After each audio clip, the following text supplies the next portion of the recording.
Ekabo, and welcome to another episode of Talking IFA with me, Babalawo Salako.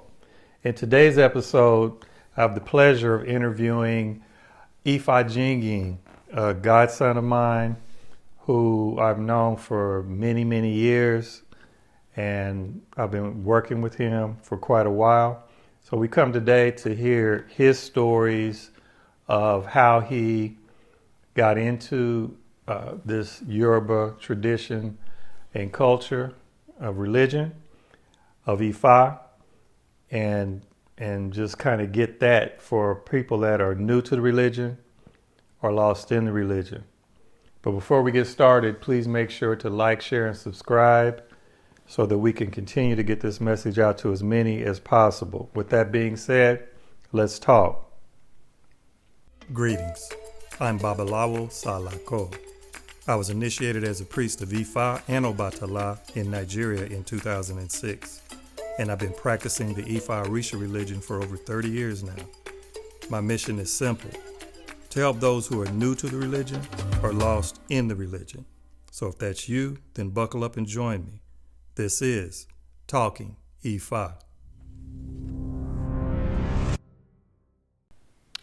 Ekabo.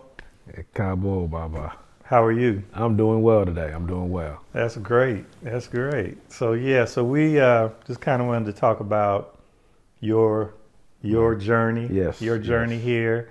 How you first even found out about this culture. Yes. And some things like that. I remember one time in the past you told me you were walking in the city somewhere and you see all these people bling bling with all these alekes on and stuff. Yes.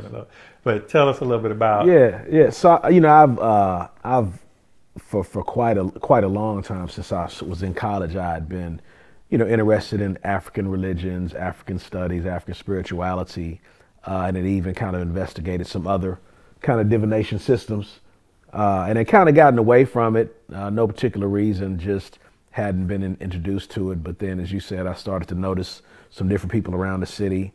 And then we had a mutual friend who had introduced me to you and said that, you had did some divinations, and I came and got one. And as usual, it was on point. And so that was very, very, very enlightening to me. And the more that I began to do those, the more my life began to move in what I would say a better direction. Mm-hmm. And so for me, it's always been just an opportunity to deepen my relationship and deepen my faith in the culture as well as Ifa, and really to have more guidance, and assurance for my life. So my experience, I've been doing it for, 15 years now. Mm-hmm. I'd had very good experiences with it. I've learned a lot, still a lot more to learn, but definitely have learned a lot and really had a lot of great experiences, and has really helped me and my family and other people that I've dealt with. It's helped me with my business, my personal life, my financial life, my family. So it's just been a very, very great experience for me. Very great experience. Great. So what religious culture or if any, did you come out of before Ifa? Yeah, so definitely grew up Christian, mm-hmm. Church of God in Christ, old small country church with a floor shake. And everybody danced and clapped, in a very family environment, and came up in that environment, in that culture, in that religion, and practiced that fervently. I think for me, whatever, religion or spiritual system I'm working with, I always try to represent it well. Mm-hmm. I think whatever it is, since then I've also, participated or practiced certain aspects of, I won't say practice, but I practice yoga, and so that involves aspects like Hinduism and things like that. And while I don't necessarily ascribe to those religions, I do ascribe to some of the principles and the philosophies that mm-hmm. they espouse in terms of advocating things like peace, personal development, self-development, healthy eating.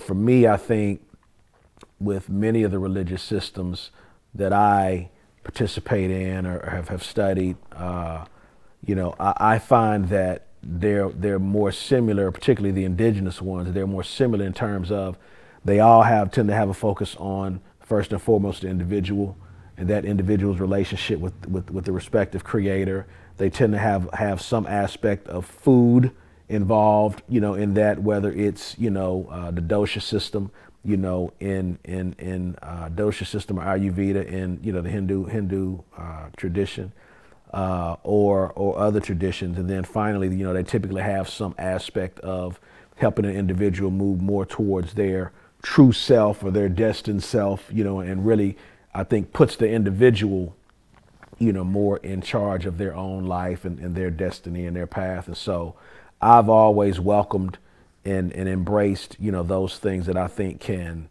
allow me to move further, in what I do. And I think that's one of the things that I particularly, like and have really kind of championed about IFA is that, it works. There's no barrier to entry. You know what I'm saying? Like you don't have to do this, you don't have to do that, you don't have to do these different things. Anyone can come, and participate or receive divinations or, participate in what's going on and benefit, from that. And I think that's one of the real tests of, any religion or spiritual system. Is it accessible to everybody? Right.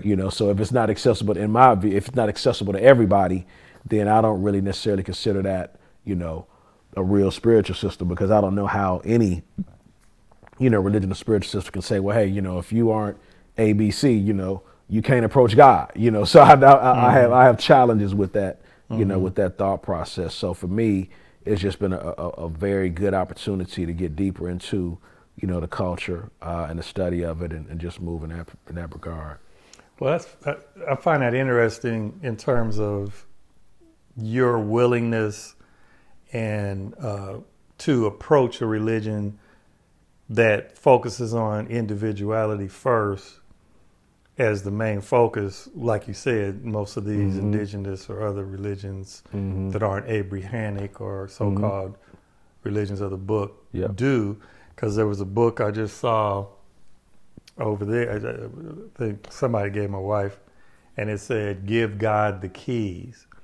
And so I know, like back at when the Catholic Church started with the Council of Nicaea, one of their tenets was let God do everything and put all your burdens on God, and the priest, and you really in the beginning they didn't say you didn't even have to learn you didn't have to study the Bible or anything, just depend on somebody else to do everything for you, and you just confess your sins, and you're good to go. You get in the back seat and pay your money, money, pay your penance, and I find that a lot of people that coming from like Christianity, for instance, that's one of their most difficult hurdles. Is they're used to looking for a savior or looking for something outside of themselves to save them, and they can just, whereas in these religions, like in Ifa, we say it's all up to you. So it puts more of a burden or onus on yourself, or more personal responsibility that a lot of people don't want to take on, because a lot of people say, well,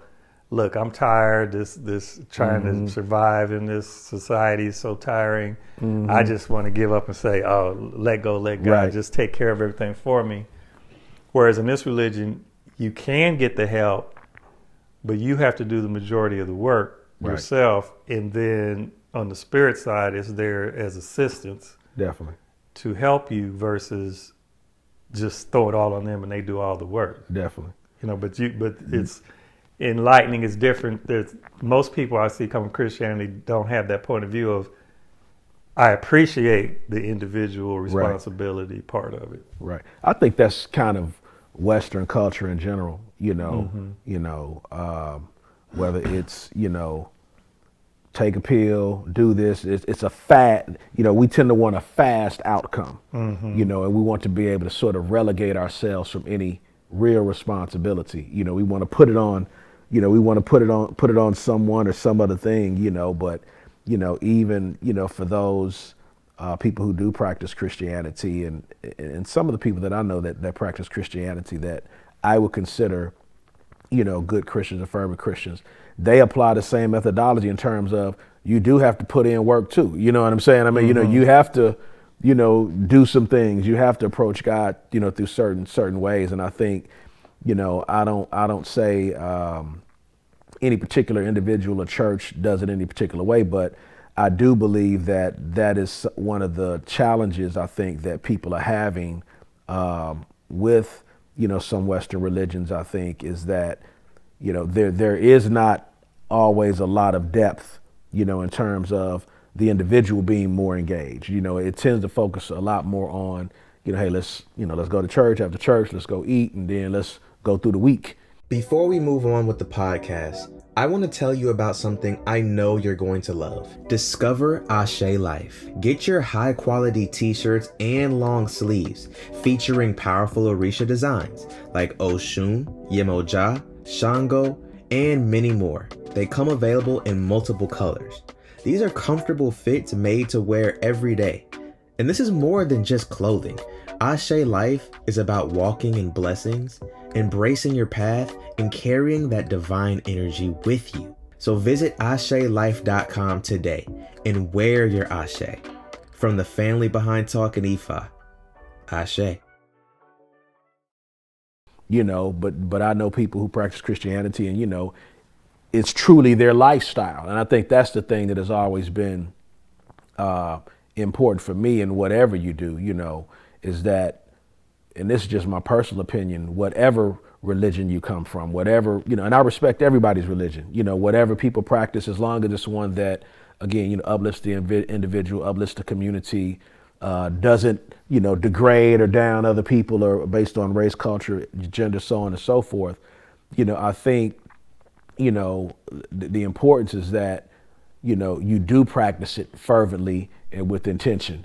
You know what I'm saying? Like, if you're going to be a part of anything, you should do your best to practice it and approach it if that's from what you perceive as your creator, and I think that that's one of the things that, I appreciate about, IFA is that, it is an opportunity to not just, practice the religion, but to learn more about yourself, to learn more about African culture, which is where we all come from. It comes out of Nigeria, which is where most of the African Americans, have come from, from the transatlantic slave trade.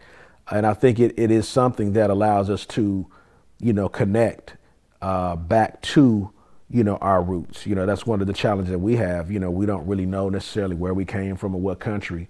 And so the ways in which for us to connect to who we are, I think are often challenged. We don't have a lot of, remnants like some of the other cultures, Hispanic cultures here, Asian cultures here, but they still have a lot of aspects of their culture. They still have the food, they still have the music, they have the language, so they have those remnants of culture. So I think, Ifa and the other, African religions that it spawned, I think it allows us an opportunity to connect in some form, right, to where we came from. Right. Yeah. Okay. So going back to when you decided to get your first divination, what was on your mind in terms of what were you thinking, like about what is a divination? What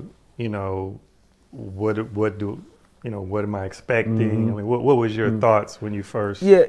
So I had some experience, a limited amount of experience before, when I was younger. In my 20s.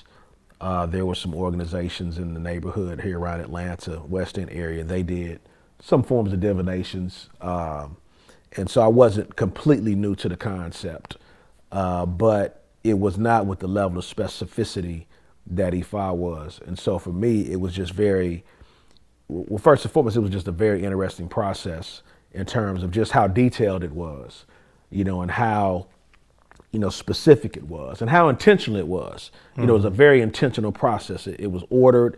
It was procedure. It was very orderly. And for me, I've always been a person, even within Christianity where, I respect the process and the order in which things are supposed to go. You know what I'm saying? So I think that is something that, stood out for me. What also stood out for me was just the clarity and the alignment. I think, the first divination that I had was very much on point with what I was going through at a particular time. It also kind of alerted me to some things that was going on with me that, there was no way, anybody could have known, so I think that was very helpful for me in helping me navigate, some things. And since then, when I've gotten subsequent divinations, they've always been again, like that, very, very on point.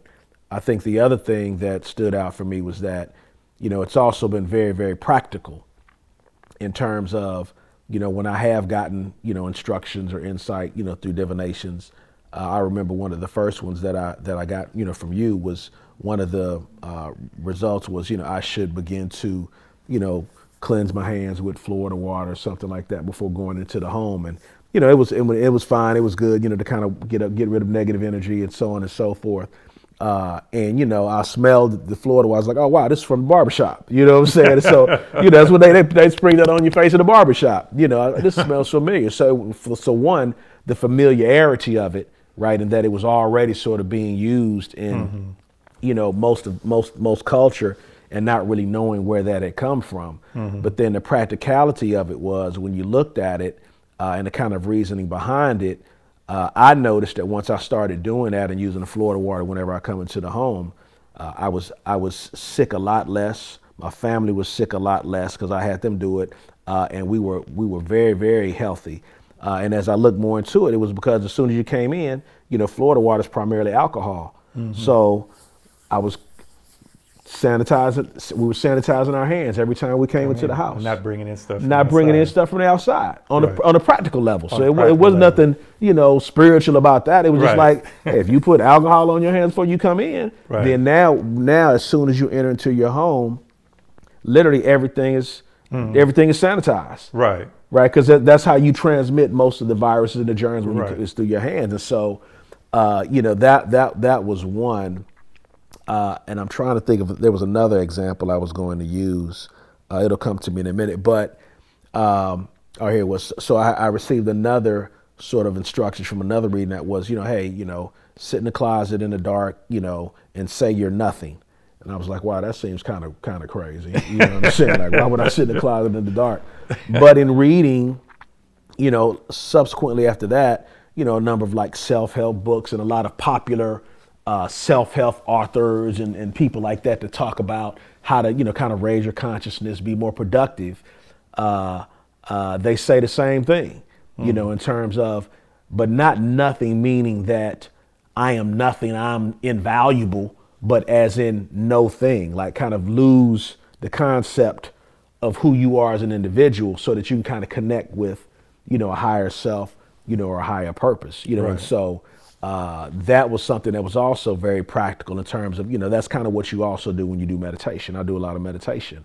And also in the yogic perspective, that's also what they sort of aspire for you to do, when you do meditation. You lose yourself, lose your consciousness, become nothing and become one with the universe, so on and so forth. And so, just those practical things like that. On another reading that I had, Ifa was suggest, hey, you should do yoga, and I was like, I thought that was odd that one spiritual system would refer me to another somewhat spiritual system, but back to the early example in terms of, Ifa is really open-ended like that. It's not like, no, don't do, it's really more like, hey, this is how you operate in the world that you live in. And so for me, that has been one of the things that has been very instrumental in my life personally around my health, my wellness, flexibility, longevity, my diet, all of those things. And so, that was, I think, even more proof for me of the validity of it, because it really was focusing more, again, on the individual. It wasn't saying, hey, don't do this, don't do that. It's like, well, no, for you specifically, and I think that's the other thing about Ifa is that it's very specific to the person. It may suggest that I do yoga, but it's not going to say you should do the exact same thing. Right. Because we're two different people. Right. And I think some of your Western religions, that's what, okay, everybody do this. Right. Everybody say this. Everybody do this. Right. But that doesn't work in anything else. You know what I'm saying? Like no, it doesn't work in any other example that you give. Wearing shoes, going outside, what you eat on your plate. It doesn't work for any of those things. So I think for me, that was very specific and a very specific for me, and a thing that specifically helped me go through a lot of things, and it helped me with some challenges that, quite honestly, I didn't even see coming. You know what I'm saying? But they came, and when they came, because I had these set of tools that I'd already been kind of working on, unbeknownst to me. It helped me get through, that specific issue. So, so I think, those examples for me just kind of continue to cement, my perspective and my kind of confidence, in what it does and what it has the capacity to do. That's great. Yeah, because it's that made me think about, because one of the difficulties I see for people that see stuff online and it's kind of more faddish, or they think this is cool, and they go get a reading and they may say, okay, well, this isn't telling me anything, and they go on. But Ifa in our life is a process. Everything we do in our life is a process of growing over time. People think that I'm going to go get one divination and that's going to solve my problem. Right. But a lot of things that's happening with Ifa is over time. It's helping you to grow in your path, to start growing towards Iwa to start reaching the good things you have in your Ori over time. And like you said, you were patient enough that over time you said, well, wait a minute, I didn't understand at the time, but later you realize, well, this was to help me here or to help me there. Definitely. But it takes time to get to that point. If somebody going to get one divination can't see that kind of thing. Right. So it's great that you had that kind of patience, because it's a long process, just like in our life.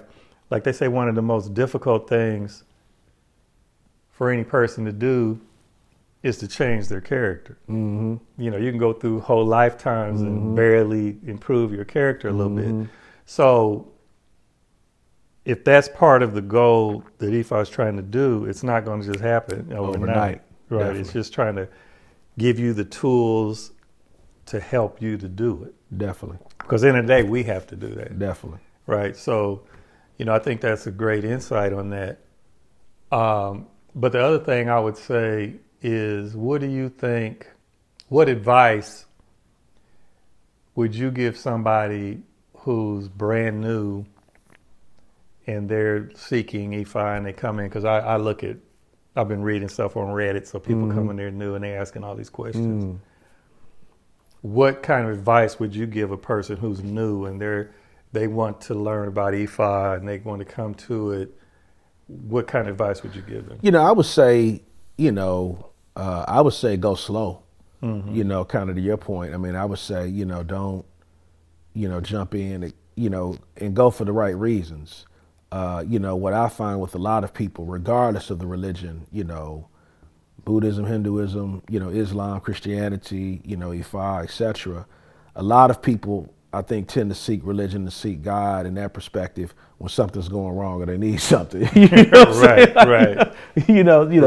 Something happened, and obviously, the creator spirits, they're there when things happen, right? So we need those things if something bad happens or tragedy happens, but whatever you do or whatever that shouldn't be the only time that you seek your higher powers, when you need something. Right. You know what I'm saying? Like, even within Christianity, you're supposed to have a relationship with God. You're supposed to have a relationship with Ifa. Even if there are people who practice Ifa who don't, necessarily, the divination is just a small part. That's a small part of it. It's a really small part of it. You have to study, and you have to read, you have to learn, you have to participate, you have to pray, you have to do a lot of different things, and that's with our religions. And I think that would be the thing that I would say is, don't think that just because you may get more answers from Ifa than you may get from another spiritual system, because I think that's one of the key differences in Ifa versus other Western spiritual systems, is that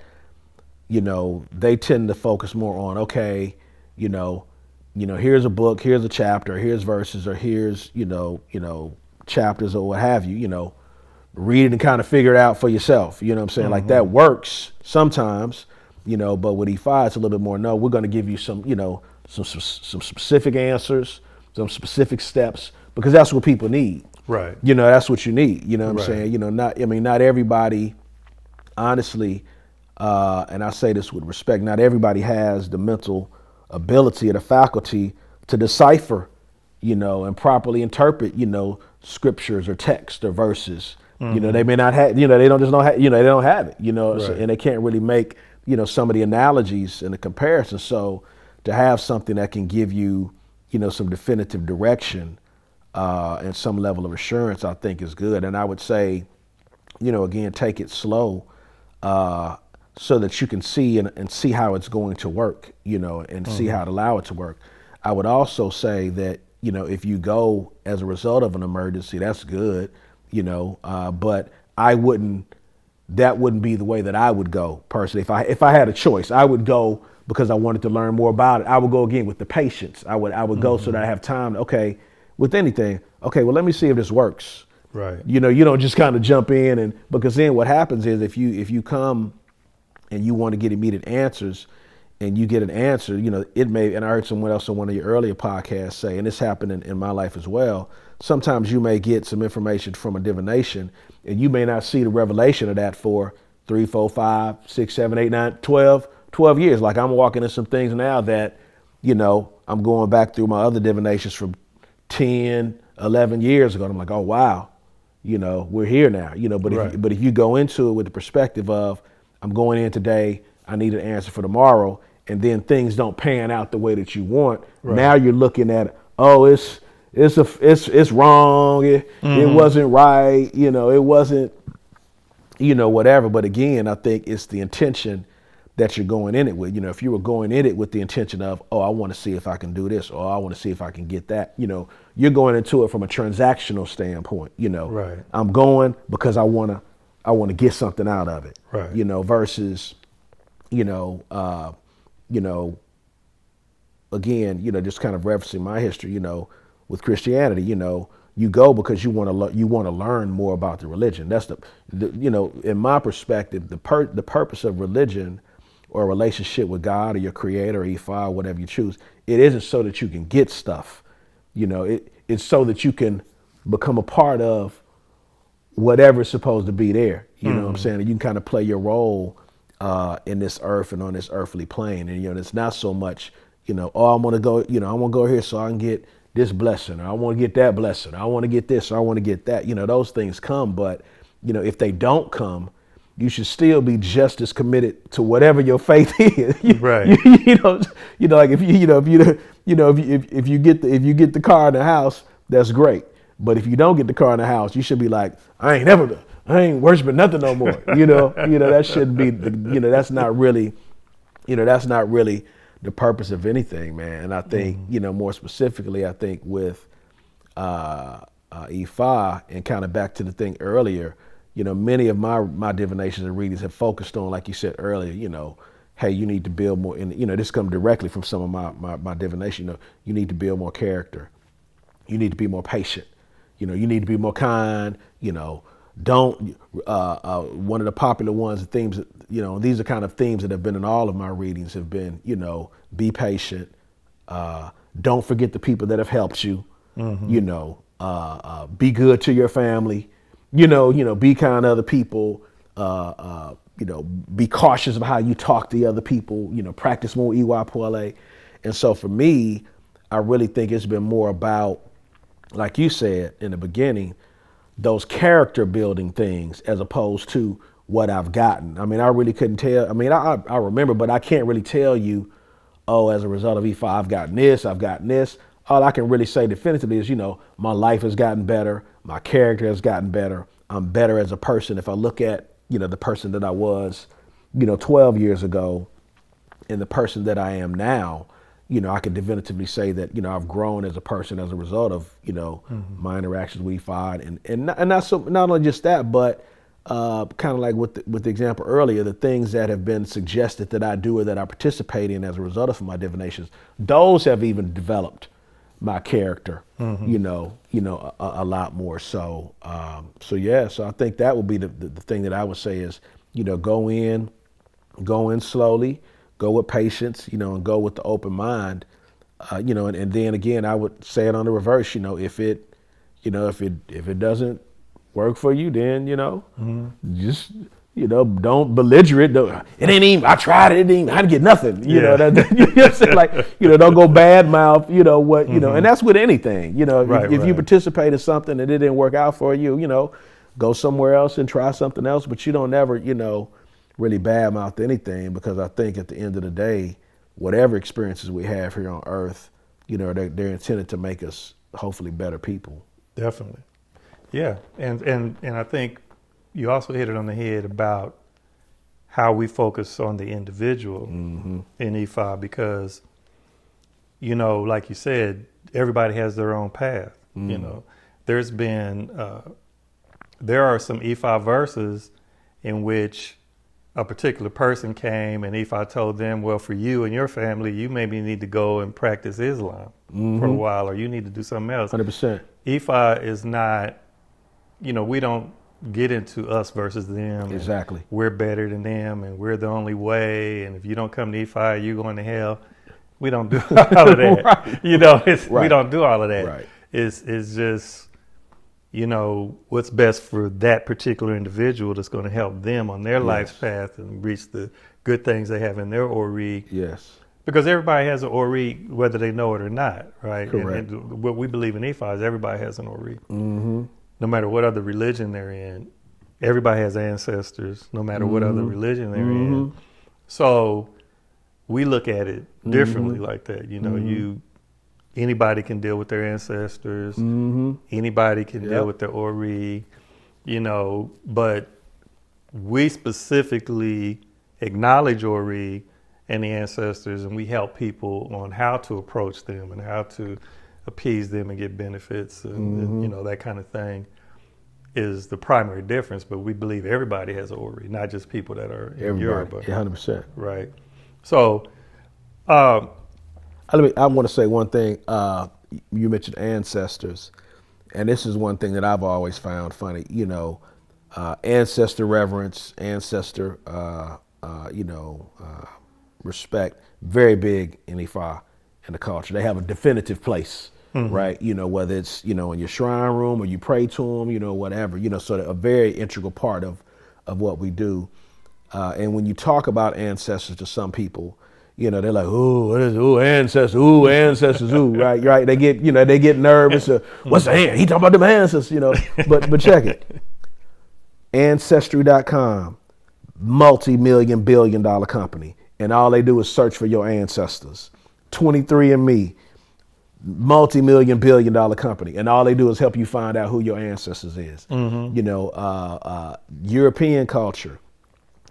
My great-great-great-great-great-grandfather, Bartholomew, whomever, rode with the Calvary. You know what I'm saying? Like they know their history. And so it's odd to me that when it comes to, in this case, many African Americans, you know, even within our own culture, you know, now it's getting a little bit better, but before maybe the last decade or so, you know, we didn't really have a reverence of our ancestors. It was like, when you talking about that ancestor, well, wait, everybody else talks about their ancestors and where they came from and their family lineage, and they passed down, you know, vases and cars and Memorial Day. The whole what's Memorial Day? The whole day. And you know, the funny thing though too about that is I think some of it is the attacks on Black people though and Africans in general. Because if you look at it,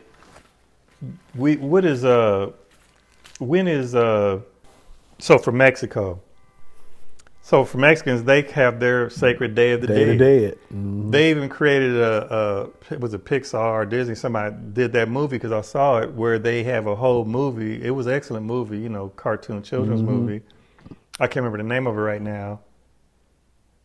Where they honor, the whole thing is about the ancestors and they're learning about their ancestors, a picture on the wall, and they go across the realm into the land of the ancestors. And did you see that movie? I saw parts of it. Yeah. It was an excellent movie, but it's funny because it's like in this country they say, oh, well, okay, if Mexico, when they do it, it's honorable and it's okay, right. And they worship the Day of the Dead and they go around with the skeleton. Or you sit in a Mexican restaurant, they got the skeletons hanging on the walls and the mask and everything. But if we say ancestors, it's evil, and you talking about them ancestors, and you know, so.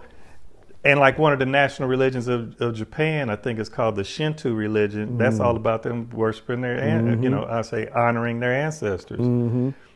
But when we do it, like you said, it's spooky, it's evil. Halloween. It's Halloween. It's something Right, evil. right. But So- Halloween is a widely regarded holiday, though, right? Yeah. We can put up skeletons and ghouls and goblins and pass out candy. Even at churches, they do. They call it. What do they call it now? All Hallows Fest or Fall Fest, or they just kind They of just change they the just change the name. name, but They still do it the they same still do day. the same day. Right. We just gonna, but we're gonna appease. We just not gonna call it. Whatever. It's funny. I do.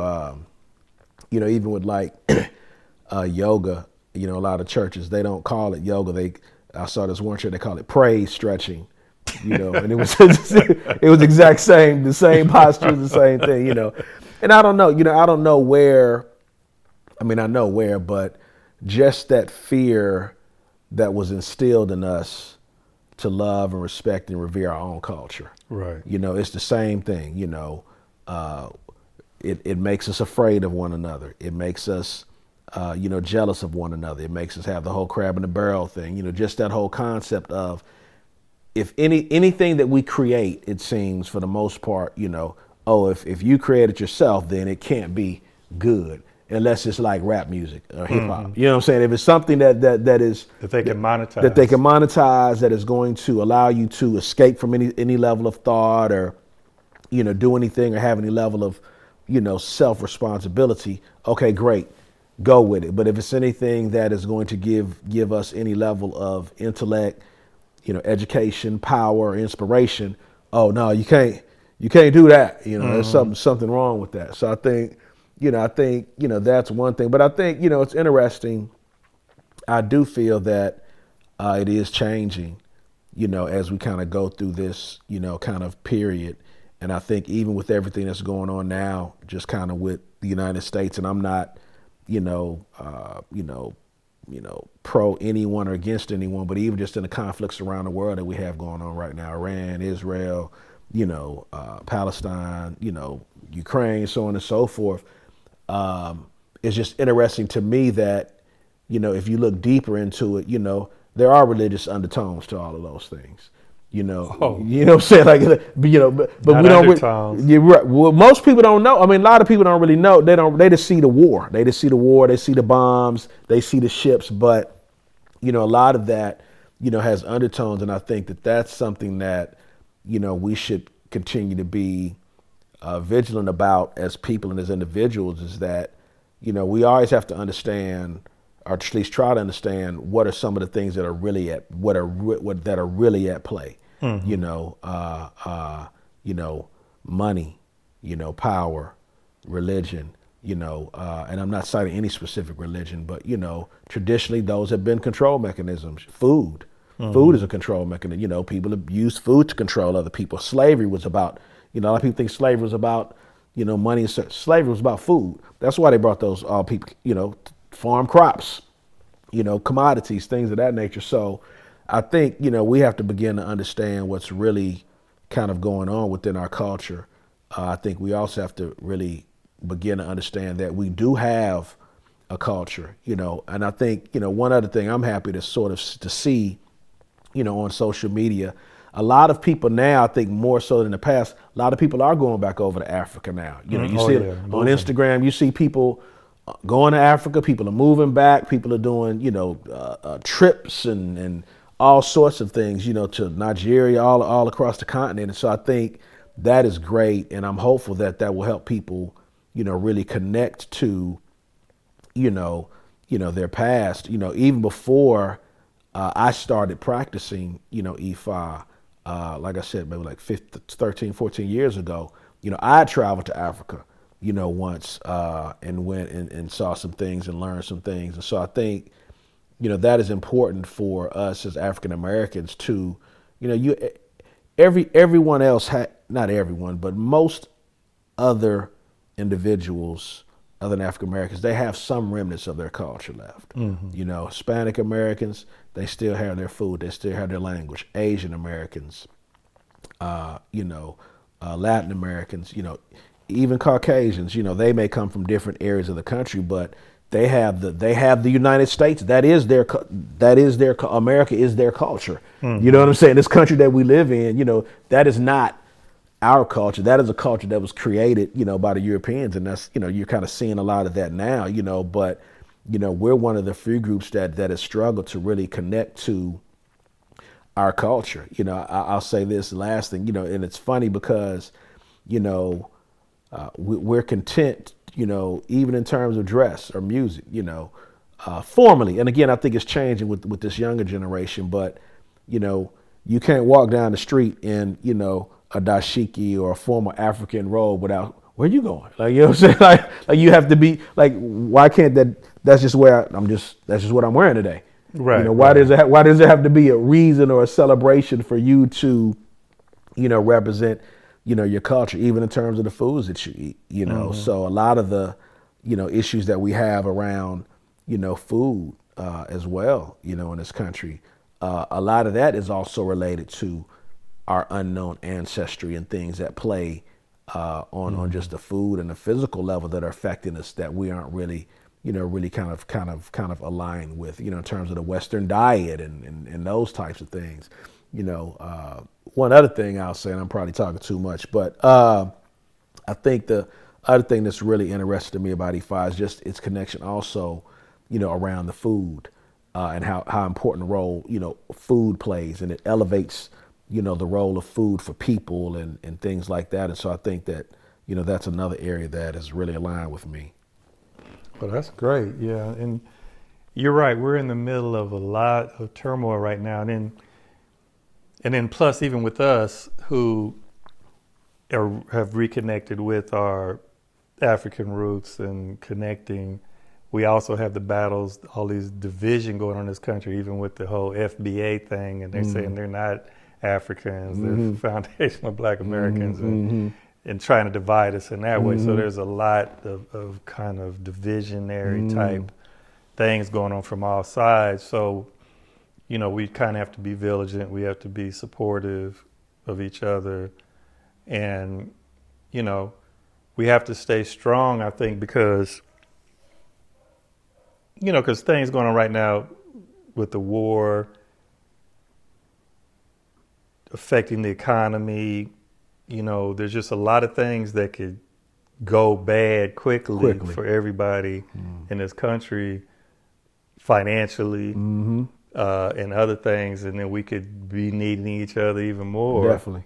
People we out here trying to survive. So, we just have to stay strong and I believe support each other and not try to be divided and pushing divisionary type things, in my opinion, because I don't think this is the time to be divided. I don't think it's the time to be divided either, and I don't know, I hope that, as we go through the future, that more people will become, I think people in general, and I would say specifically African Americans in this country, we just need to become more open to things in general. I think as a culture, we tend to be, well, this is what my grandmama did, this is what my mama did, and so that's what I'm gonna do. Well, when the world grows, even in terms of how we, things grow, things change. And I think we have a tendency to sort of be, and I think some of it is remnants of our history and our history of being here, but, we need to be, I think, a little bit more adventurous in terms of, let's see what's around the corner.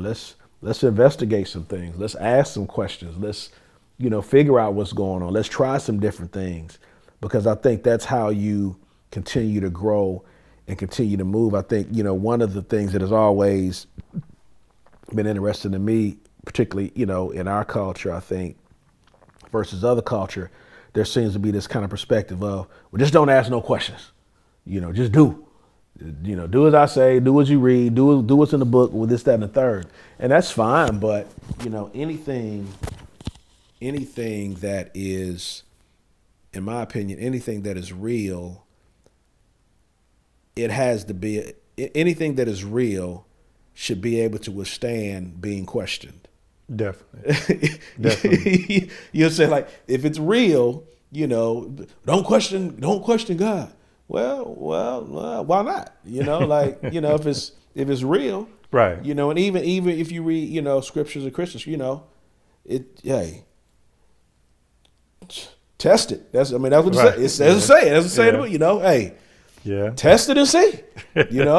So even that, I think it's contradictory, right? You have to be able to, and I don't think, if you do practice Christianity, God's not scared of you asking God any question. You know what I'm saying? Right. And even with, my family, even with my children, when my children were growing up, just outside of religion, just in general, I never had an issue with them questioning me.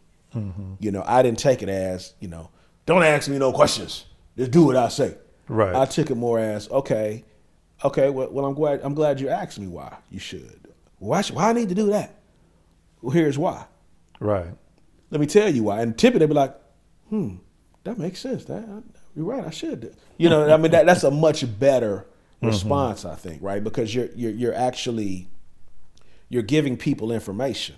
Mm-hmm. And there's nothing wrong with giving people information. There's nothing wrong with answering questions. Now may be the way in which you ask the question. Now you can't, demand I tell you something. But if you, and honestly, I've had a lot of other people that I've dealt with. Well, why you do this or why you do that or why, But I think with young people in general, and this has nothing to do necessarily with Ifá, but with young people in general, I've always done mentorship and things like that. And I've always welcomed the questions from people because it means that they're listening. It means that they're thinking critically about something. Like they have thoughts, and anytime somebody has thoughts, you want to encourage, those thoughts or maybe see, how much deeper you can go, with those thoughts. One of my children was always much more pointed with their questions. And I used to feel not insulted, but like, why you need to ask me that? You know what I'm saying? But as I began to understand, and that child got older, that was just their personality. That was just they weren't really trying to be disrespectful. They legitimately wanted to know, well, why shouldn't I do it? Like that. They really wanted to know. Well, here's why. Oh wow, well that makes perfect sense.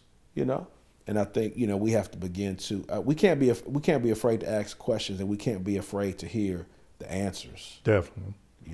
Okay, so I guess the last question I would ask you is, what do you think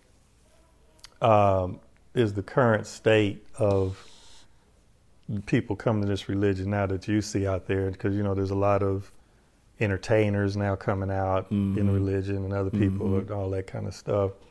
So where do you think the current state, or where you think it's going at this point that you see from your point of view? I think it varies a lot. It varies a lot by region. Atlanta's hot, 'cause Atlanta got everything. And everybody.